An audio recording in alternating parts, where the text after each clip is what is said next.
নমস্কার, doctor Emily Banerjee, genetic counsellor, সম্পূর্ণ। Thalassaemia আমি কি বলবো, পরের পর আপনারা আসছেন, দুজনে সারা রাত্রির ঘুম হয়নি, মা এসে বলছে মেয়ের চোখ কান্নায় ফুলে গেছে। কি ব্যাপার না, দুজনে এইচপিএলসি করে স্ক্রিনিং করিয়েছে, প্রেগনেন্সি প্ল্যান করেছে, প্রেগনেন্সি প্ল্যানের পরে স্ক্রিনিং করিয়েছে, খুব জরুরি, এটা কিন্তু খুব জরুরি। করার পরে বেরিয়েছে দুজনে HbE এর ক্যারিয়ার বা ট্রেট। এবারে তাহলে কি হবে, বাচ্চার মধ্যে তো হবেই থ্যালাসেমিয়া, কি হবে? এরকম কিন্তু নয়। প্রথম কথা বলবো, থ্যালাসেমিয়ার ক্যারিয়ার স্ক্রিনিং আমাদের প্রত্যেকের প্রেগনেন্সি প্ল্যান করবার আগে অন্তত পক্ষে করা দরকার। এবং এই স্ক্রিনিংটা কিন্তু আপনি যে কোনো জায়গায় করাতে পারেন, যে কোনো ভালো ল্যাবরেটরিতে হিমোগ্লোবিন HbA1c করে এই স্ক্রিনিংটা করে তারা যদি আপনার নর্মাল টাইপ থাকে বলে দেবে। এবার যদি এরকম কিছু বলে যে HbE ট্রেট দুজনেই, এখানে কিন্তু আপনি অবশ্যই একজন জেনেটিসিস্টের সঙ্গে কনসাল্ট করুন। কারণ আমি বলছি পরপর এই যে ওনাদেরকে যখন আমি বললাম যে ওনারা প্রেগনেন্সি প্ল্যান করছেন একজনের ক্ষেত্রে, আর একজনের ক্ষেত্রে প্রেগনেন্সি চলছে, এনজয় করতে পারেননি, শুধু এই টেনশন যে আমাদের বাচ্চাটারও থ্যালাসেমিয়া হবে, কি হবে। প্রথম কথা হচ্ছে HbE যদি দুজনের থেকেও যায় বাচ্চার মধ্যে, যার চান্স প্রত্যেকটা প্রেগনেন্সিতে 25%, সেক্ষেত্রেও কিন্তু বাচ্চা মারাত্মক ধরনের থ্যালাসেমিয়াতে আক্রান্ত হয় না, তাকে বারবার ব্লাড দেওয়ার দরকার পড়ে না। কখনো কখনো অ্যাসিম্পটোমেটিক হয়, কখনো মাইল্ড অ্যানিমিয়া হতে পারে।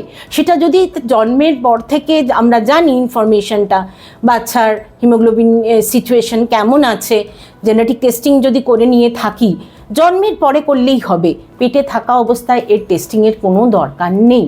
এরকম অনেক ভ্যারিয়েশন আছে, যেমন HbD পাঞ্জাব কেন প্রথম পাঞ্জাবে পাওয়া গিয়েছিল।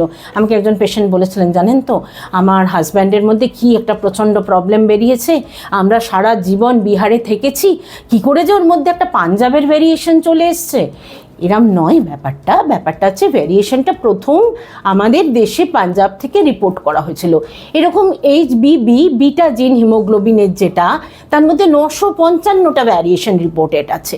তো আমাদের মধ্যে যে কোনো থাকতে পারে। কি আছে, যেমন বিটা থ্যালাসেমিয়া ট্রেট যদি আমরা হই, সেই ক্ষেত্রে কিন্তু আমার মনে হয় অবশ্যই বাবা মার সিকোয়েন্সিংটা যদি আমরা করিয়ে নিই HbB জিনের, তাহলে কি ভ্যারিয়েন্ট আছে বাবা মার মধ্যে, আদৌ প্রিনেটালে আমাদের দেখতে হবে কি না সেটা আমরা বুঝতে পারি। স্ক্রিনিংটা জরুরি, সেটা HPLC করে করান।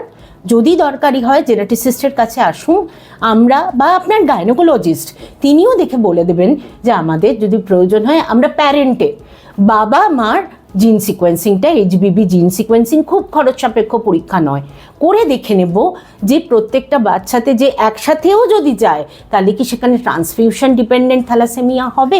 এটার চান্স যদি আমরা বিটা থ্যালাসেমিয়ার ক্যারিয়ার হই, অর্থাৎ আমরা মাইনর হই, ট্রেট হই, এই টার্মগুলো ইউজ করা হয়, তাহলে কিন্তু প্রত্যেকটা প্রেগনেন্সিতে 25 ভাগ প্রিনেটাল টেস্টিং করে আমরা দেখে নিতে পারি।